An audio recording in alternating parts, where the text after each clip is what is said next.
नमः संस्कृताय। साथियों, स्वागत है आप सबों का सरल संस्कृत संभाषण यूट्यूब चैनल। जी हाँ मित्रों, यदि आप लघु सिद्धांत कौमुदी का अध्ययन कर रहे हैं तो आप मंगलाचरण को अवश्य जाने अच्छी प्रकार से। तो आइए हम सब आज मंगलाचरण जानते हैं। तो मित्रों, सबसे पहले आप ये जानें कि जिस लघु सिद्धांत कौमुदी को आप पढ़ने जा रहे हैं, जिसमें लगभग 1276 1200 से ऊपर ही 1200 से ऊपर कुछ सूत्र है, 76। तो ये सारे सूत्र कहां से आए, पहले उसको आप जानें। तो भगवान पाणिनि ने जो है 4000 सूत्र बनाए। आप अष्टाध्यायी का नाम सुने होंगे, जिसमें 8 अध्याय है, प्रत्येक अध्याय में 4 पाद। तो जो 4000 सूत्र भगवान पाणिनि जी ने अष्टाध्यायी में लिखे, उन्हीं 4000 सूत्रों को भट्टो जी दीक्षित, जो कि आचार्य वरदराजाचार्य जी के गुरु जी हैं, तो भट्टो जी दीक्षित ने उन्हीं सूत्रों को जो है इधर उधर करके सिद्धांत कौमुदी नामक जो है एक ग्रंथ लिखा और उसमें व्याख्या सहित प्रतिपादित किए। उन 4000 सूत्रों के अर्थ को वरदराजाचार्य के जो गुरु जी थे भट्टो जी दीक्षित ने उसमें प्रतिपादित की। उसके बाद मित्रों, वरदराजाचार्य जो है लघु सिद्धांत कौमुदी इस ग्रंथ की रचना किए। भट्टो जी दीक्षित ने तो 4000 सूत्रों को इधर उधर करके अर्थात संकलित करके उन्होंने सिद्धांत कौमुदी नामक ग्रंथ में उसे संजोया। उन सभी सूत्रों का अर्थ दिए। और जब वरदराजाचार्य जी उनके शिष्य हुए तो उन्होंने सिद्धांत कौमुदी का ही एक लघु रूप लघु सिद्धांत कौमुदी नामक ग्रंथ जो है तैयार किए, जिसमें 1200 सूत्रों का लगभग 1200 सूत्रों का जो है प्रयोग किया। अब आप ये समझें कि इसका क्या महत्व है। देखिए, जो 4000 सूत्र सिद्धांत कौमुदी में आप देखते हैं, उन्हीं में से कुछ सूत्रों को पाणिनि के अष्टाध्यायी का बोध कराने के लिए, उसमें प्रवेश दिलाने के लिए वरदराजाचार्य जी ने यह लघु सिद्धांत कौमुदी ग्रंथ की रचना की। तो आप समझ गए, सबसे पहले पाणिनि भगवान, जिन्होंने अष्टाध्यायी लिखे, जिसमें सूत्रों की संख्या 4000 है, प्रत्येक पाद है, प्रत्येक अध्याय में प्रत्येक 4 पाद हैं। ठीक है, इस तरह से 32 पाद हैं। उसके बाद भट्टो जी दीक्षित ने सिद्धांत कौमुदी, जिसे हम वैयाकरण सिद्धांत कौमुदी कहते हैं, फिर वरदराजाचार्य जी जो है लघु सिद्धांत कौमुदी नाम ग्रंथ की रचना की। तो आइए अब हम लघु सिद्धांत कौमुदी के मंगलाचरण को जानते हैं। किसी भी ग्रंथ को लिखने से पूर्व सबसे पहले कवि, ग्रंथकार मंगलाचरण करते। जो लघु सिद्धांत कौमुदी है, जिसमें नमस्कारात्मक मंगलाचरण है, आइए हम जानते हैं। मित्रों, अब हम मंगलाचरण करेंगे हम सब। आइए आप सब भी मेरे साथ इसका वाचन करें। नत्वा सरस्वतीं देवीं शुद्धां गुण्यां करोम्यहम् पाणिनीय प्रवेशाय लघु सिद्धांत कौमुदी। कोई पूछे आपसे कि लघु सिद्धांत कौमुदी का जो मंगलाचरण है वह किस प्रकार का मंगलाचरण है, तो आप सीधा उत्तर देंगे, उनको कहेंगे कि नमस्कारात्मक मंगलाचरण। लघु सिद्धांत कौमुदी का जो मंगलाचरण है वह कैसा है, नमस्कारात्मक। क्यों कि नत्वा अर्थात नमस्कार करके, यहीं पे स्पष्ट हो जाता है। ठीक है, तो यहां देखिए आप, नत्वा सरस्वतीं देवीं शुद्धां गुण्यां करोमि। तो क्रियापद को आप पकड़िए, इसमें क्रियापद क्या है, करोमि।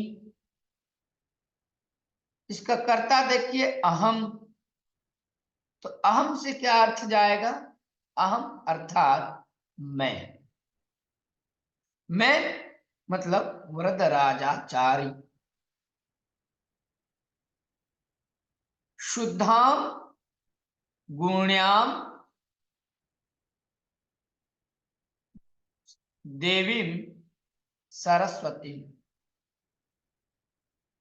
ठीक, अथवा अहम शुद्धां गुण्यां सरस्वतीं देवीं नत्वा,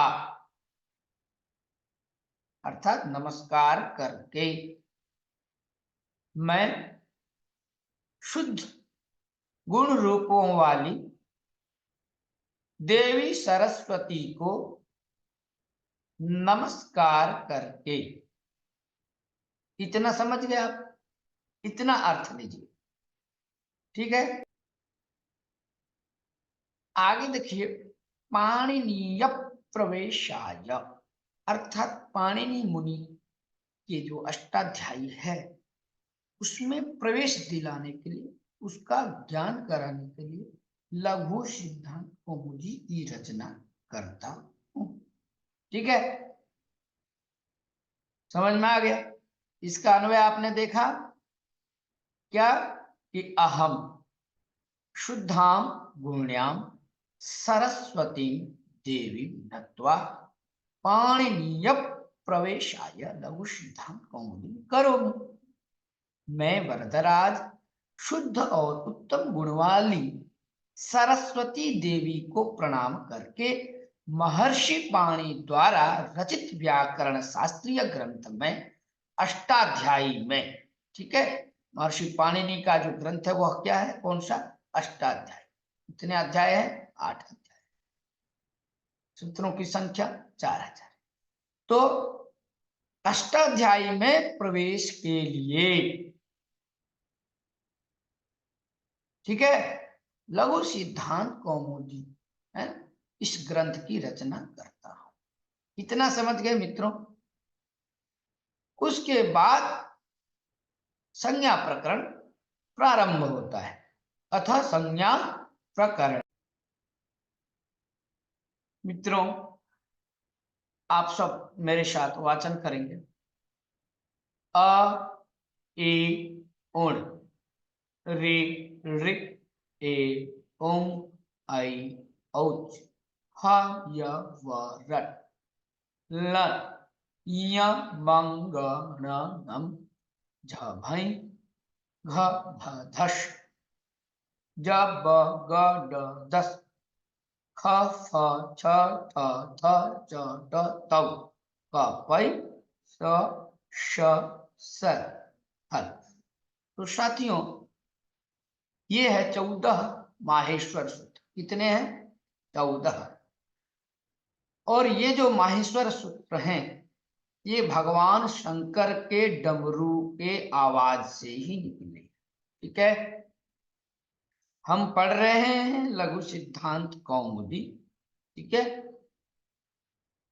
जिसके लेखक कौन है, वरदराजाचार्य। वही वरदराजाचार्य जो बहुत ही मंदबुद्धि बालक बचपन में थे, जिनको गुरुजी आश्रम से निकाल दिए, क्योंकि कुछ भी याद नहीं करता था वह। जब निकाल दिए तो वह रास्ते में चल पड़े घर की ओर, क्योंकि गुरुजी ने कहा कि तुम तो पढ़ता लिखता है नहीं, चले जाओ घर की ओर, जाओ घर जाओ, यहाँ रहने से क्या लाभ जब तुम पढ़ता ही नहीं है, कुछ याद करने देते हैं तो सुनाता ही नहीं। तो जब घर की ओर जा रहे थे तो उन्हें प्यास लगा, और उसके बाद एक कुआं दिखा। कुआं देखते ही कुआं में वहां रस्सी और बाल्टी था, बस पानी निकालने लगा, जल। प्यास लगी थी, उसी क्रम में जब वह रस्सी को खींच रहा था कुआं से, तो बाल्टी को खींचते वक्त रस्सी से उसी वक्त उसी सिल पर, पत्थर पर निशान पड़ रहा था। तो उन्होंने देखा, अरे एक रस्सी इस सिल को काट दे रही है, अर्थात निशान पड़ रहा है, और मेरी बुद्धि कैसी है कि मैं याद नहीं कर पा रहा। उसी समय उन्होंने प्रण किया, इसका मतलब यदि बार बार अभ्यास से एक रस्सी यदि एक सील को काटती है, पत्थर पे निशान यदि पड़ रहा है, तो मेरी बुद्धि क्या है। फिर वह दोबारा वापस गुरुजी के पास आकर के उन्होंने कहा, एक बार चांस दीजिए, अब मैं सब कुछ आपको याद करके सुनाऊं। तो गुरुजी रख लिए, जिसकी किंवदंती, जिसको विद्वानों ने भी लिखा है कि करत करत अभ्यास के जड़मति होत जान, रसरी आवत जात पे शिल पर परत निशान। जी हाँ मित्रों, बाद में वरदराजाचार्य जी, जो कि भट्टो जी दीक्षित के शिष्य थे, जिन्होंने सोचा कि अष्टाध्यायी ग्रंथ तो बड़ा ही कठिन है, और उसको समझने के लिए ये सिद्धांत कौमुदी को पढ़ना होता है, और उसे भी और अच्छे से समझने के लिए क्या करूं ऐसा, उन 4000 सूत्रों में प्रवेश दिलाने के लिए क्या करूं। तो उन्होंने एक लघु सिद्धांत कौमुदी नामक छोटी सी पुस्तक की रचना, जिनमें 12,000। अब लघु सिद्धांत कौमुदी, कौमुदी कौमुदी यहाँ इसको समझिए, कु का अर्थ होता है पृथ्वी, ठीक है। कु का अर्थ क्या हो गया, पृथ्वी। पृथ्वी में, तो पृथ्वी में के लिए कौ हो जाएगा, पृथ्व्याम, तो कु को कौ कर दीजिए, ठीक है ना। अब यहां देखिए अर्थ हुआ, कु का अर्थ पृथ्वी, कु का अर्थ क्या हो गया, पृथ्वी। तो पृथ्वी में के लिए तो हो जाएगा कौ, पृथ्व्याम, पृथ्व्याम मोदयति यह सह कुमुद, जो पृथ्वी में लोगों को आनंदित करे, है ना। तो पृथ्व्याम मोदयति यह सह कुमुद, वह क्या कहलाता है, कुमुद अर्थात चंद्र। अब कुमुदस्य इयम, तो क्या हो जाएगा, कौमुदी। यम कहने का अर्थ है चंद्रिका, चांदनी, चंद्रमा की चांदनी। कुमुदस्य यम अर्थात चंद्रस्य चंद्रिका। इतना समझ गए। अब ये शब्द कैसे बना, क्यों इस शब्द को बनाने का क्या रीजन था, क्या कारण था, ठीक है। लघु सिद्धांत कौमुदी नाम कैसे पड़ा, तो उनके मन में ये हुआ कि क्यों न एक छोटी सी पुस्तक, अर्थात पाणिनि मुनि के अष्टाध्यायी में प्रवेश दिलाने के लिए ऐसा सिद्धांत कौमुदी लिखूं, जैसे पृथ्वी में चंद्रमा, जब पूर्णिमा के दिन आप देखेंगे, जब चंद्र को ऊपर में आकाश में, तो संपूर्ण पृथ्वी को जो है चंद्रमा अपनी चांदनी से सुशोभित करती है, प्रकाशित करती है। तो अब यहाँ जो लघु है, कौमुदी है, इस कौमुदी को देखिए, कौमुदी शब्द है आपका स्त्रीलिंग, तो लघवी स्त्रीलिंग हो गया, लघवी च असौ, लघवी चाशौ कौमुदी। ऐसी कौमुदी जो लघु हो, ठीक है। और यहाँ पहले समास करिए, सिद्धांतस्य कौमुदी, सिद्धांत कौमुदी, जिसमें तत्पुरुष समास है। सिद्धांत कौमुदी में कौन सा समास है? तत्पुरुष समास, काफी बार प्रश्न। और सिद्धांत कौमुदी के लेखक कौन है? व्याकरण, व्याकरण सिद्धांत कौमुदी के लेखक हो गए वरदराजा जी, उनके गुरु जी भट्टो जी दीक्षित, व्याकरण सिद्धांत कौमुदी के लेखक। और लघु सिद्धांत कौमुदी के लेखक हो गए वरदराजाचार्य। तो सिद्धांत कौमुदी में प्रश्न आएगा कि सिद्धांत कौमुदी में कौन सा समास है, तो आप कहेंगे तत्पुरुष समास। और यदि प्रश्न किया जाए आपसे कि लघु सिद्धांत कौमुदी में कौन सा समास है, तो आप कहेंगे कर्मधारय समास। तो इसका क्या करेंगे आप विग्रह कैसे? तो आप देखिए, लघवी चासो सिद्धांत कौमुदी, तो क्या हो जाएगा? लघु सिद्धांत कौमुदी, ठीक है। लघवी च असौ कौमुदी अर्थात लघु सिद्धांत कौमुदी, ठीक है। पूछे इसमें कौन सा समास है, तो आप कहेंगे लघु सिद्धांत कौमुदी में कर्मधारय समास। कौन सा समास है? कर्मधारय, ठीक है। आगे आइए, सिद्धांत कौमुदी, इसमें यदि पूछे कौन सा समास है, तो आप क्या कहेंगे? तत्पुरुष समास, सिद्धांतस्य कौमुदी अर्थात सिद्धांत कौमुदी, ठीक है। इतना समझ। अब हम चल रहे थे सीधा संज्ञा प्रकरण की ओर। तो संज्ञा प्रकरण में आपने इन 14 सूत्रों का वाचन किया। अब इसमें देखिए क्या लिखा है, इति माहेश्वराणि, इति माहेश्वराणि, माहेश्वरात आगतानि, अर्थात माहेश्वराणि कहां से आए? तो माहेश्वर के डमरू के आवाज से, तो उनके डमरू से निकला, ये सारे सूत्र निकले भगवान शंकर के डमरू की आवाज से, ठीक है। एक किंवदंती भी है, किंवदंती क्या, एक श्लोक ही है, नृतावसाने नटराज राजो ननाद ढक्काम नव पंचवारम उद्धार्तु कामा सनकादिसिद्धान् एतद्विमर्शम शिवसूत्र जालम। मित्रों, आप सभी मेरे साथ इस श्लोक को गाएं और इसे अवश्य आप याद करेंगे। बहुत ही इंपोर्टेंट, महत्वपूर्ण श्लोक है, जानना चाहिए, सभी संस्कृत अनुरागियों को जानना ही चाहिए।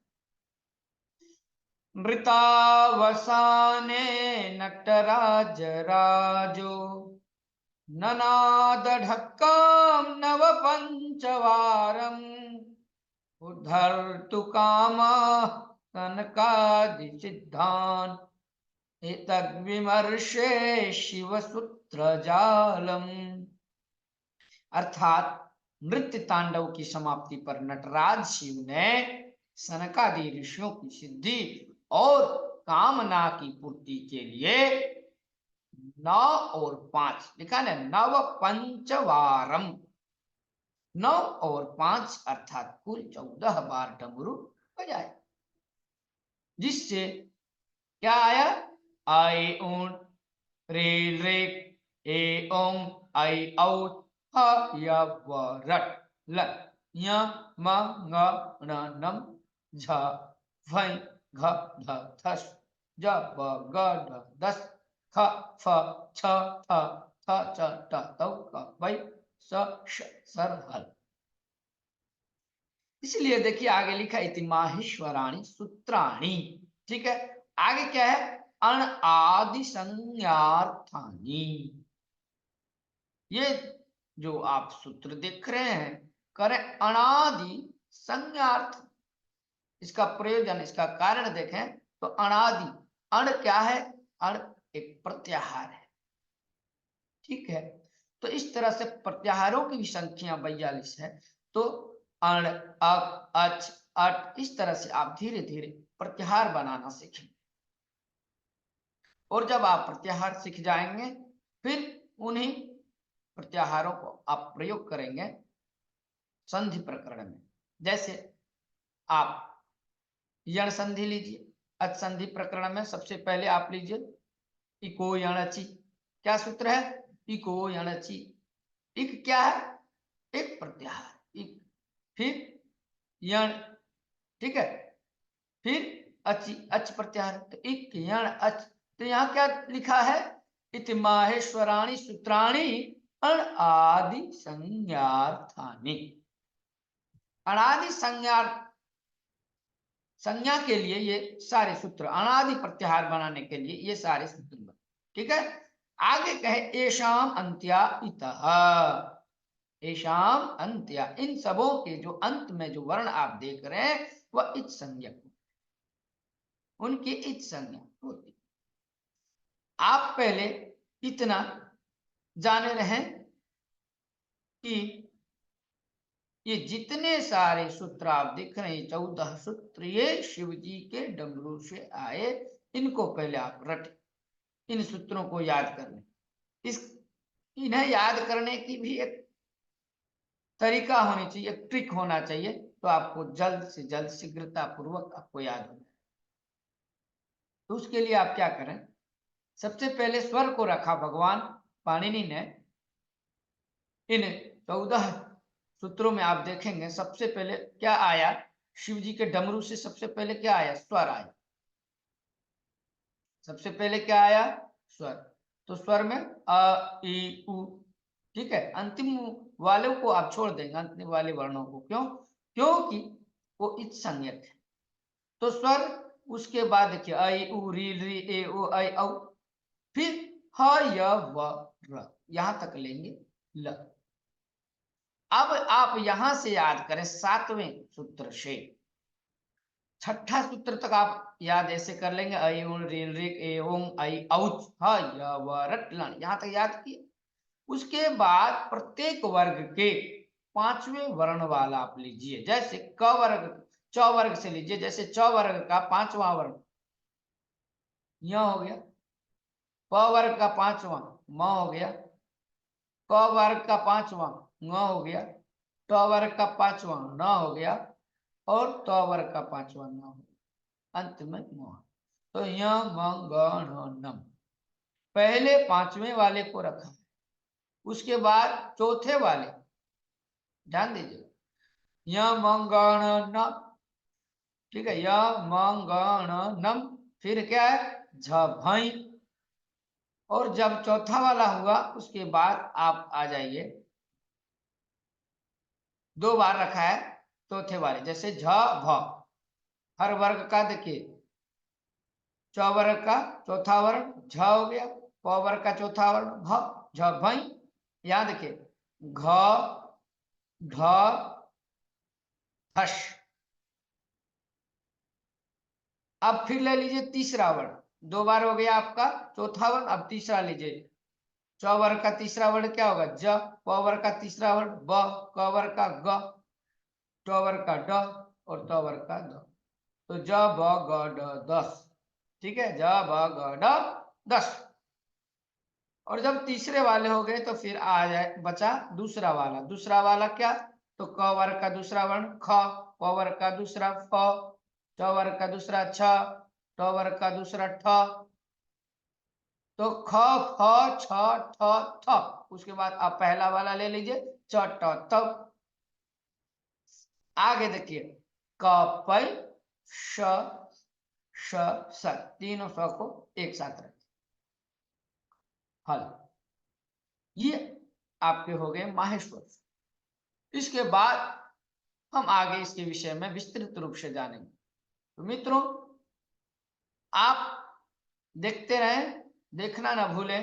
प्रत्येक बार बार बार अभ्यास से ही ज्ञान आपको होगा। इसलिए आप जब तक संज्ञा प्रकरण समाप्त न हो जाए तब तक आप यूं ही प्रतिदिन इसका लाभ उठाएं।